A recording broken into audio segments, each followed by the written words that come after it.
Hi guys, it's Bunnymon and welcome to a new video and welcome to another WWE reaction. I have been sick for the last 4 days. You might hear me snort or whatever it's called during the video like this, but because I'm still sick, but I gotta record videos, you guys. I've been missing a couple of days, but all right, let's continue with today's video. And today's video is recommended by the Ghost 23. I actually uploaded a Kane video before this one and people were commenting a lot that I should react to Kane in 2003 was pure evil. He said you gotta check out Kane in 2003 was pure evil. After seeing this one, it is a really good video too. So if you are interested in checking the previous Kane video that I reacted to, check it out here. But if you are interested in sticking around, then let's go.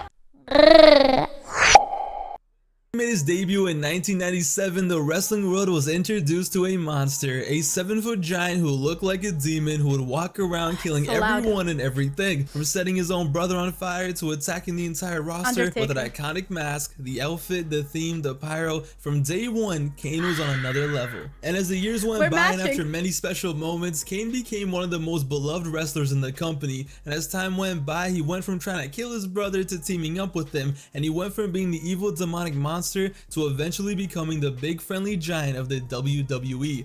By 2003, Kane was out here doing Hulk Hogan impressions, doing the spinneroonie, being a hungry hippo. Kane slowly became just another regular wrestler, but in 2003, that was about to change. The company felt it was time to make Kane again. It was time for the big red machine to return to his old ways. They wanted Kane to be a savage again. They needed a monster, and in the summer of 2003, after all the comedies, Undertaker was the monster, all right, the monster, and they needed another one.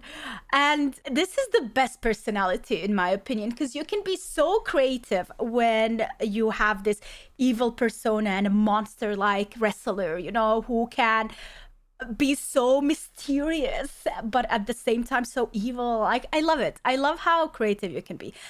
In my opinion, a storyline of an evil person, like of a villain, is always better than a hero. I don't know why. Like, the backstory is always also better. Skits and bits. After becoming just another regular ass wrestler, it was time for all hell to break loose, and I don't think anyone could have predicted how insane things were going to get. It all began when Kane was standing in the ring on Monday Night Raw in Madison Square Garden, the world's most famous arena. After losing a world title match against Triple H, this was a night where Kane was finally gonna take his mask off. The mask he had worn in every single appearance since 1997. The mask that was his identity, the mask that made Kane Kane, was finally coming off. And as he stood there with his back turned to the camera with his mask in his hands, one of the most awesome heel runs of all time officially began. Kane took his mask off, chokeslammed his former friend RVD, did his legendary pose with the most intense pyro we had seen, and Kane was in the cut, and it was a scary sight. No more jokes, the fun and games were over, and to simply put it, Kane in 2003 was pure evil, and it was awesome. Let's get into it. Let's go. Yo, Kane took that mask off and instantly Raw became his show. Raw no longer felt like you were watching a wrestling show. This shit was now a horror movie. The next week on Raw, during a world title match between RVD and Triple H, with everyone on the stage. I did get some comments, people saying stuff like, he was scaring me as a child. Like, I was literally terrified by Kane as a kid. Oh my god, this would leave you with nightmares. Like, I have nightmares and I'm scared of clowns and spiders, but imagine being scared of Kane. That's even worse. Fighting and brawling, Kane pulled up like he was straight from hell, like the devil spawned himself. This man almost became a mass murderer with the fireworks alone, and he showed up for the first time since taking his mask off, and he almost blew up everyone on the damn stage. All you see is Evolution running and crawling for their lives trying to get away as Kane walks out looking like prime Hannibal Lecter. One of the coolest visuals you'll ever see in wrestling.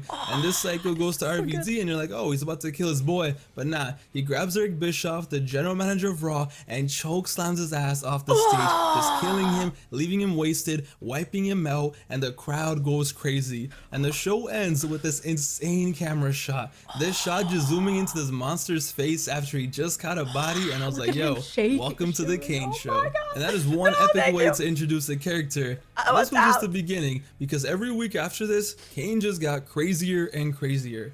The next episode, I shit you not, throughout the night, there are bodies being found backstage, and they all look like violent crime scenes. Tommy Dreamer is dead, Rico is dead, everyone and their mom is dead. And as a result, it was up to Stone Cold Steve Austin to confront Kane. And as Austin comes out in a good mood and tries to convince Kane that the fans do love him, that he doesn't need to feel ashamed of taking his mask off, and that he shouldn't lash out because of it, Kane thinks Austin is laughing at him, and just like that, well, Kane took it personally. Kane starts attacking Stone Cold and they begin brawling, and Austin goes off on him. He grabs a chair and proceeds to beat the shit out of Kane. He gives them all the CTE with a chair shot. Kane is busted wide open, he's done, he's laid out, it's a wrap. But nah, cause he ain't a wrestler anymore, he's a monster. Kane sits up like it's 1998 and boom, down goes Austin. It was clear, yo, nobody was safe. There was a killer on the loose and the destruction was just beginning. Because the next week, it was time for a new victim. On the next episode of Raw, it was time for Kane to seek professional help. It was time for an intervention, and poor Jim Ross was put up to the task. Jim Ross had the unfortunate duty of having to interview Kane, and poor Jim was basically acting as his therapist, trying to once again convince him that people do love him. There's no need to go crazy, and everything will be okay. Now the question is, did any of that help Kane? Of course not. Kane yells, "You need to feel my pain." And the same man who brought gasoline to an interview, surprise, sets Jim Ross on fire. Everyone from Austin to the camera crew to Jim Ross's mom, everyone was begging him not to. On fire. How do they do that? How can you like be okay, I'm just gonna make a fire a bit on your leg and on your shoulder, but don't worry, you're not gonna get burned, it's fine. And like, who would put themselves on fire like, hey, yeah, it's a good idea, let me do that? Bro, like, everything can go wrong there. Do it and burn, baby, burn. Jim Ross is on fire. Unless he's like wearing he was rolling around. All you hear is and Kane was just there laughing. Totally normal behavior as Jim Ross gets turned into barbecue on live television. Oh my god, anyone is for barbecue? At this point, Kane had become an absolute lunatic and nobody was safe. In less than a month, the company turned Kane from this big friendly giant that we all loved to this sick freak. Let's go. This storyline, this character arc was just generational because the next time Kane appeared on Raw. What is with me? Like, I am such, like, honestly, you guys, like, I have multiple personalities. Like, I don't have a disorder. I'm not gonna play with that. Like, that is a serious thing. But I like, some days I wake up and I'm like, let's go, like hard rock, metal, let's freaking go. And other days I'm like, oh, flowers, like, what, why do I have this? I am an artist though, and I love to draw a lot of times skulls, but also a lot of times like chibi characters. So it depends on the day. Yeah. Which is fun though. It's fun hanging out with me because you never know what you get. He had the most fire entrance, literally, of all time.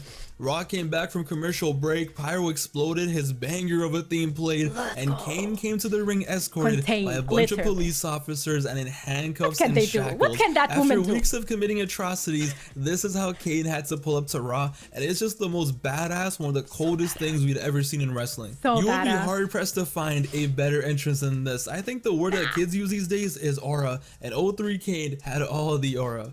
Kane was being escorted to the ring like he was a mass murderer, and honestly at this point he basically was. Raw no longer felt like a wrestling show. This was a show that revolved around a psychopath, an unhinged monster, and Raw now felt like a horror movie. From bodies being found around the arena to nobody being saved to the legendary entrance. This was different, this was special, and like I said, this was truly generational.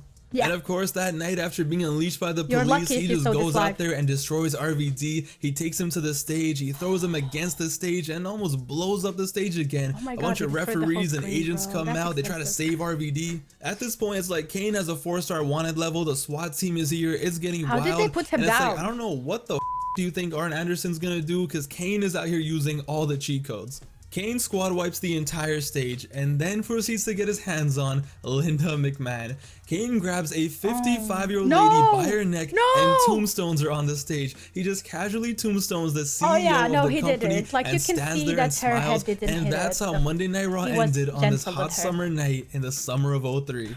Hide your CEO, hide your Jim Ross, hide your general manager, hide everyone. Ladies and gentlemen, 03 Kane was legendary. Kane in just over a month had turned Monday Night Raw into a horror movie and became one of the best heels we had ever seen, arguably better than his 1997 run. But every movie, as we know, needs a protagonist, somebody that stands up to evil, somebody that fights the good fight. But the question was, which idiot was crazy enough to get into war with this maniac, with this monster?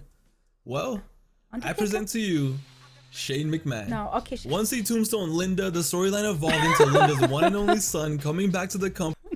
Oh man, I don't know about this guy Shane McMahon. Like every time there is something, like he just appears to solve the situation that went out of hand. But he doesn't even look like someone who could deal with Kane. Like only with manipulation, abuse of power. I don't know. It gives me the ick feeling every time I see this storyline happens with characters.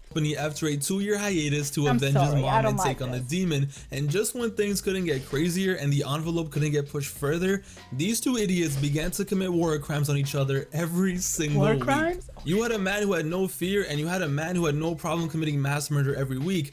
What could possibly go wrong?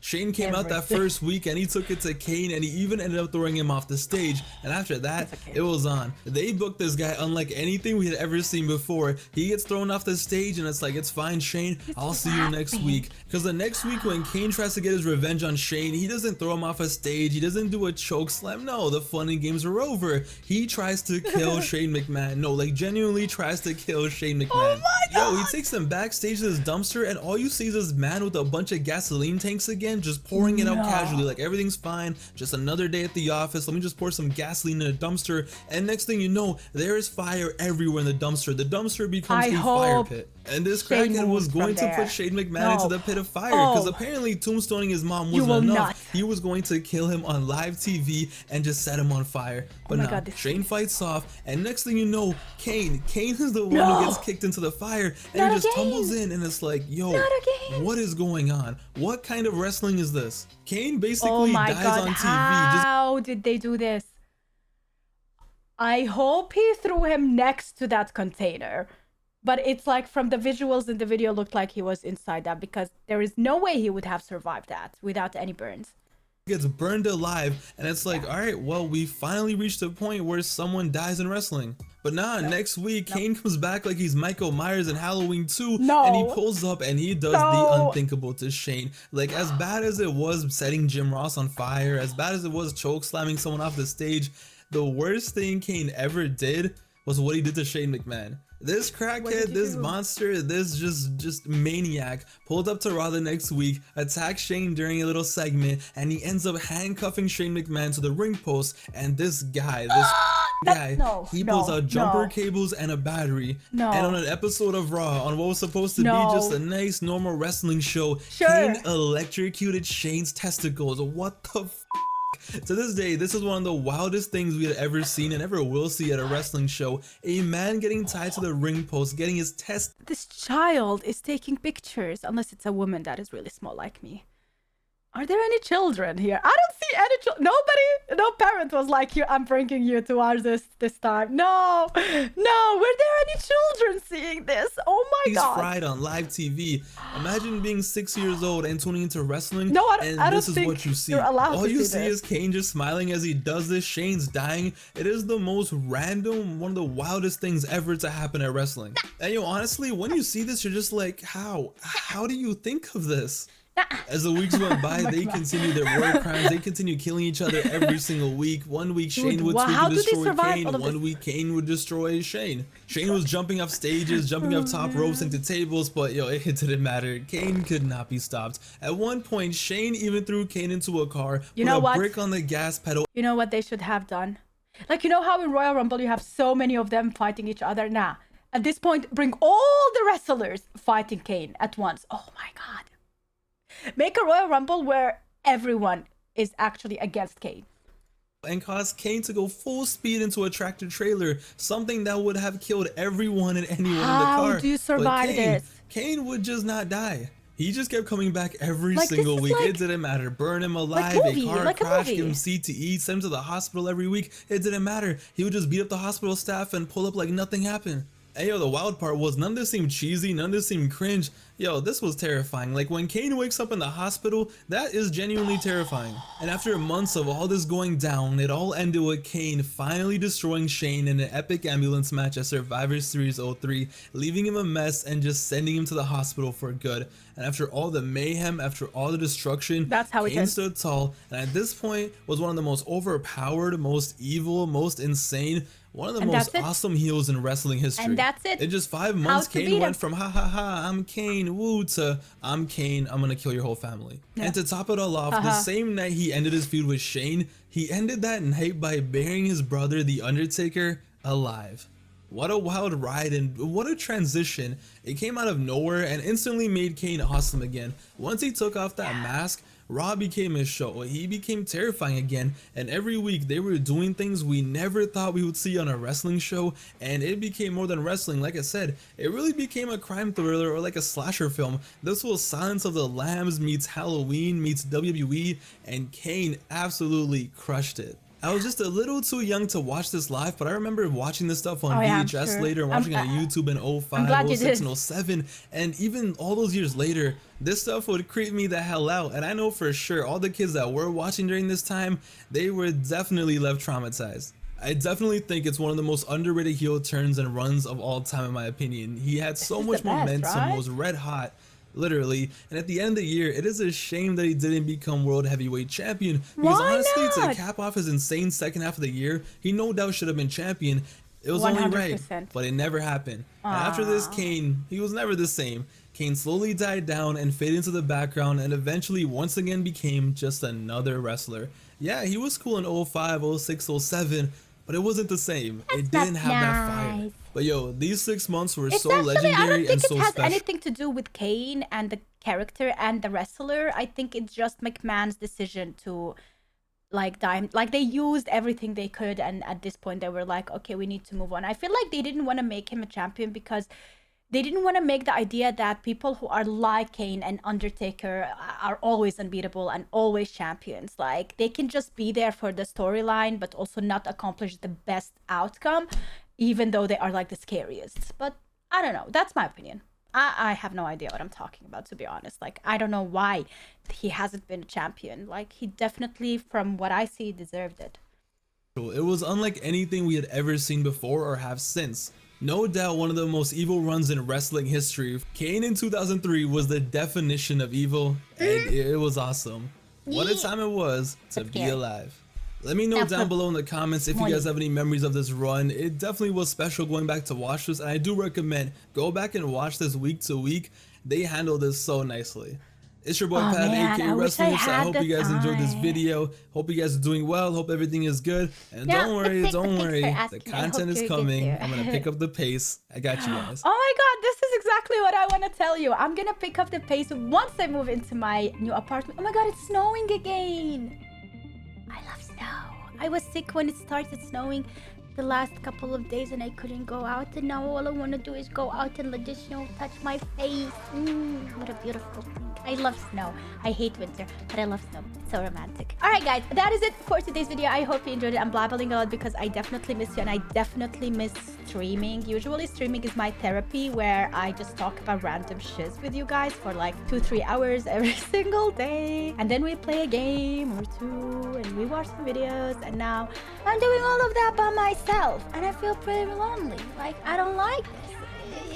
I like making videos, but also streaming is my therapy and I need it back. I really need streaming back. But yeah, that is it. Thanks so much for everything. Have a wonderful day and see you tomorrow with a brand new video. Bye!